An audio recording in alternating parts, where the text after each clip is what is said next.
नमस्कार मुलांनो, आज आपण इयत्ता 6वी मधील मराठी या विषयातील व्याकरणाचा घटक अभ्यासणार आहोत. तर आपला उपघटक आहे कर्ता आणि कर्म ओळखणे.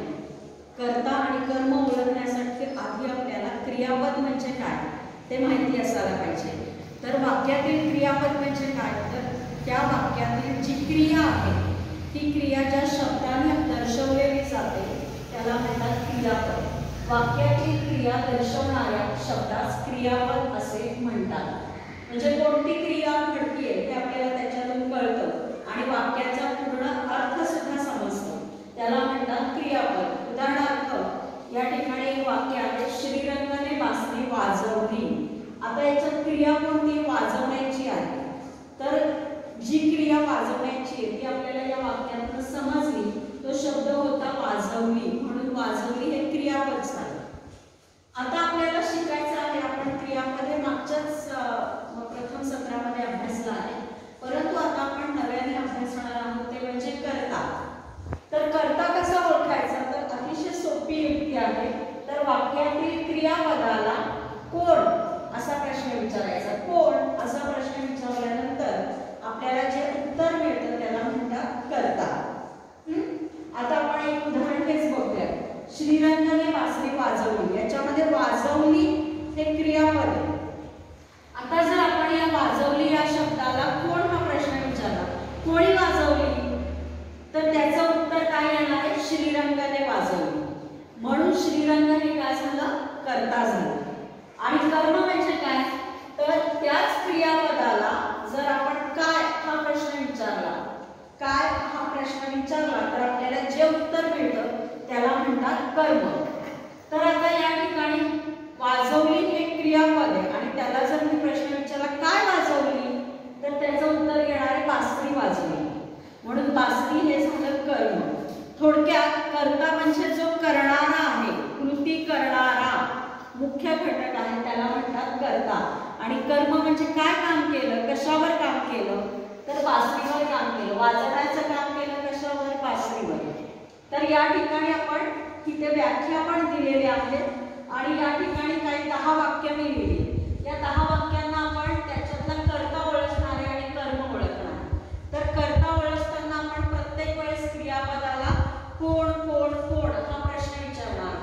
आता या ठिकाणी बघा, श्रीरंगाने बासरी वाजवली. वाजवली हे क्रियापद आहे आणि त्याला आपण प्रश्न विचारणार आहे कोणी वाजवली, तर श्रीरंगाने वाजवली.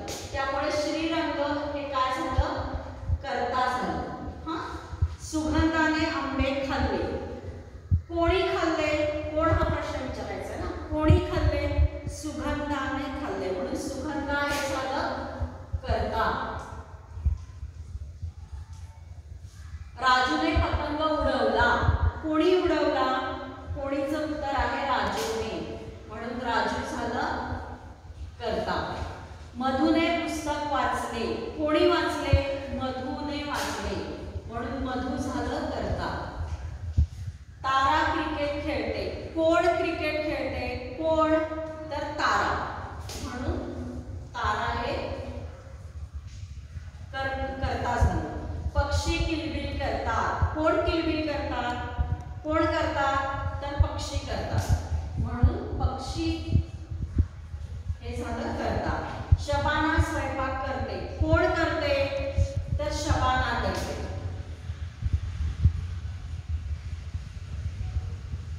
संजय अभ्यास करतो, कोण अभ्यास करतो, संजय अभ्यास करतो, त्यामुळे संजय हे झालं कर्ता. जॉन व्यायाम करतो, कोण करतो, जॉन.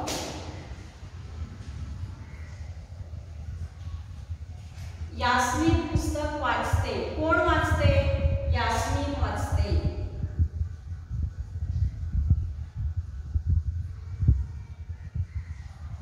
बघा त्या ठिकाणी आपल्याला सगळे कर्ता सापडलेले. कर्ता म्हणजे काय, जर आपण त्याला वाक्याला कोण हा प्रश्न विचारला तर जे उत्तर मिळतं त्याला म्हणतात कर्ता. आता कर्म, कर्म म्हणजे काय, तर क्रियापदाला काय हा प्रश्न विचारायचा, काय. आता बघा, श्रीरंगाने बासरी वाजवली, काय वाजवली, काय वाजवली, त्याचं उत्तर आहे बासरी. सुगंधाने आंबे खाल्ले. काय खाल्ले? आंबे खाल्ले. राजूने पतंग उडवला. काय उडवला? तर पतंग उडवला. मधुने पुस्तक वाचले. काय वाचले? पुस्तक वाचले. तारा क्रिकेट खेळते. काय खेळते? क्रिकेट खेळते.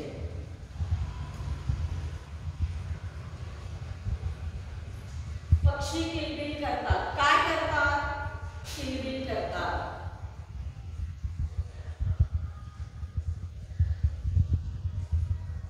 शबाना स्वयंपाक करते. काय करते? स्वयंपाक करते. संजय अभ्यास करतो. काय करतो? अभ्यास करतो.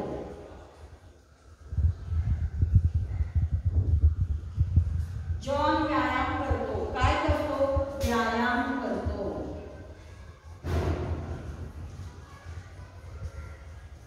आणि यास्मीन पुस्तक वाचते. काय वाचते? पुस्तक वाचते.